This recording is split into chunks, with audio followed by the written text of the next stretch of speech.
Good morning, it's Monday, and I've got some news for you that shook the real estate world on Friday. FHA is making changes on January 1st, 2010, some major changes that I wanted to share with you today, and hopefully put a spin on these things that will be helpful and that we can use in a positive way. It's tough because these are some hard changes that are going to make some people unhappy, but I think if we, again, keep everything in perspective. We just came out of an era of complete, freedom in every respect. There was no control on the system. There was no, limits. There were no rules. Anything went, as far as credit and lending and, regulations. And now we're being ultra regulated because of the lack that there was before, and now because of all the defaults that are happening.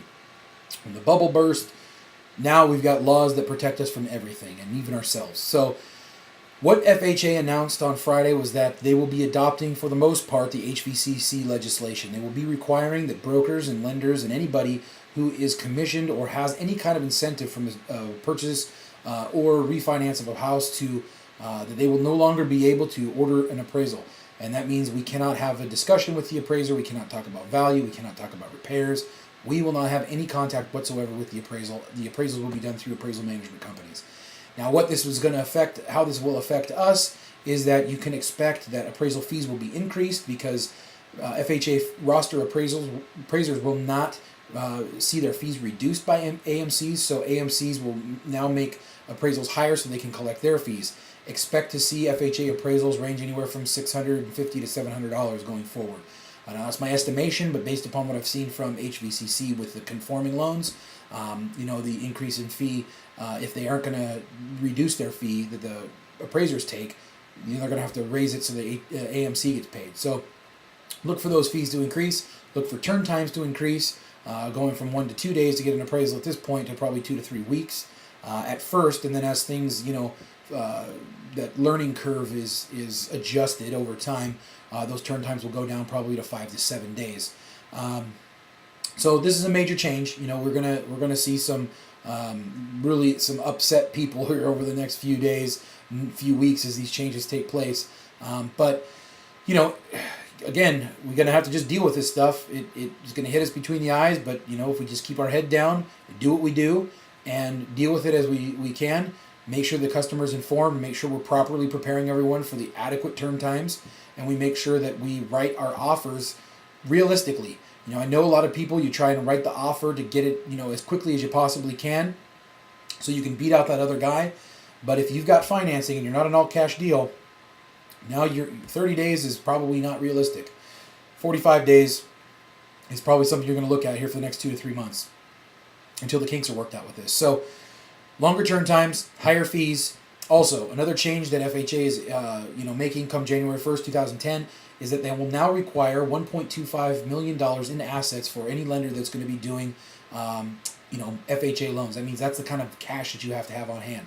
And the reason this affects you is that if you're working with a lender that currently has FHA available to them, and they don't have those liquid reserve requirements met by January 1st, they will no longer be able to do FHA loans. So that means if you're referring business to that lender and they're, telling you, oh yeah, everything's fine, and you send them a client and they're saying, I can't do a loan for them, well, maybe they can do a loan. You can do that a loan with a borrower somewhere else because they're not going to have FHA financing available because they have not met the minimum liquidity requirements for these new FHA standards. So make sure you ask your lenders that you're working with, do you have this requirement met come January 2010? If they don't, you either need to change lenders or that guy needs to go find another place to work because the only way you're going to be able to do an FHA loan is if you've got that kind of money in reserves. And we have those funds in reserves, and we will be ready for those changes on January 1st. So, make sure you ask that question. It's a tough question, but make sure you ask it because you don't want to be left out in the lurch when you refer a client to that lender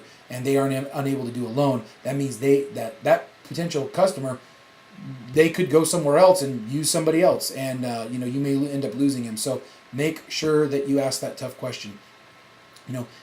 These things are going to happen. They're going to continue to happen. The reason why is that default rates are still high. FHA is now at a 14% default rate for their entire portfolio. And the reason these rules and requirements are changing is that they are required by Congress to keep a 2% capital reserve for their insurance programs that they have to insure the banks for, and they potentially could be falling below that limit if defaults continue to happen. And the reason this is happening is that property values are declining.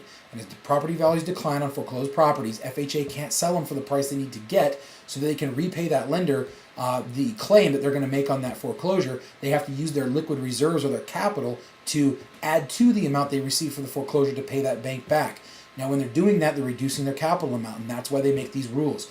And that's why they're trying to get rid of the riffraff lenders who don't have the liquid reserve requirements, and they're trying to take the risk away as far as appraisals being monkeyed with and collateral not being exactly what it's supposed to be when they are doing the loans. So there's the reason for the AMC to be involved at this point, and the reason for the minimum capital requirements. So keep these things in mind. It isn't the end of the world. We will be able to work through it. We will be able to deal with it. It's just going to be a bumpy ride for the next 2 or 3 months. Now expect these changes to happen almost immediately. The fact that the AMCs are already in place for Fannie and Freddie loans, they're going to run right alongside, and we're going to get right up and ramped into this thing really quickly, because a bank will not want to have uninsurable loans come January 1st. So these changes are going to happen over the next 2 or 3 weeks and be well ahead of that January 1st deadline. So this is going to take effect fairly quickly, so be ready.